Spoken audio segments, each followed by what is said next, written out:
ನಮಸ್ಕಾರ ವೀಕ್ಷಕರೇ, ನಿಮ್ಮ ಅಡುಗೆ ಮನೆಯಲ್ಲೇ ಡಯಾಬಿಟೀಸ್ಗೆ ಪರಿಹಾರ ಇದೆ.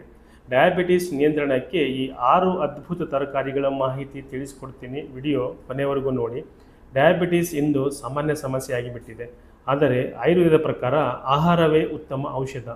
ಆಹಾರದಲ್ಲಿ ಈ 6 ತರಕಾರಿಗಳನ್ನು ಬಳಸುವುದರಿಂದ ಮಧುಮೇಹ ನಿಯಂತ್ರಣಕ್ಕೆ ತರಬಹುದು.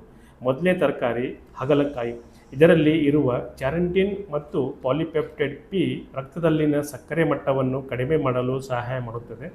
ಎರಡನೇದು ಬೆಂಡೆಕಾಯಿ. ಫೈಬರ್ ಹೆಚ್ಚು ಇರುವುದರಿಂದ ಗ್ಲೂಕೋಸ್ ಅಬ್ಸಾರ್ಪ್ಷನ್ವನ್ನು ನಿಧಾನಗೊಳಿಸುತ್ತದೆ. ಮೂರನೇದು ತೊಂಡೆಕಾಯಿ. ಪ್ಯಾಂಕ್ರಿಯಾಸ್ ಕಾರ್ಯವನ್ನು ಉತ್ತಮಗೊಳಿಸಿ ಇನ್ಸುಲಿನ್ ಉತ್ಪಾದನೆಗೆ ಸಹಾಯ ಮಾಡುತ್ತದೆ. ನಾಲ್ಕನೇದು ನುಗ್ಗೆ ಸೊಪ್ಪು. ಇದರಲ್ಲಿ ಇರುವ ಆಂಟಿ ಆಕ್ಸಿಡೆಂಟ್ಗಳು ರಕ್ತದ ಸಕ್ಕರೆ ಮಟ್ಟವನ್ನು ನಿಯಂತ್ರಣದಲ್ಲಿಟ್ಟುತ್ತದೆ. ಐದನೇದು ಕರಿಬೇವು.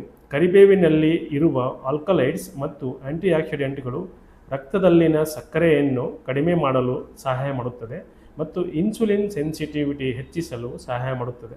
ಉಪಯೋಗಿಸುವ ವಿಧಾನ ಯಾವ ರೀತಿ ಎಂದರೆ, ಮೇಲೆ ಹೇಳಿದ 5 ತರಕಾರಿಗಳನ್ನು ಪ್ರತಿದಿನ ನಿಮ್ಮ ಆಹಾರದಲ್ಲಿ ಸೇರಿಸಿ ಸಾರು, ಪಲ್ಯ ಅಥವಾ ಜ್ಯೂಸ್ ರೂಪದಲ್ಲಿ ತೆಗೆದುಕೊಳ್ಳಬಹುದು.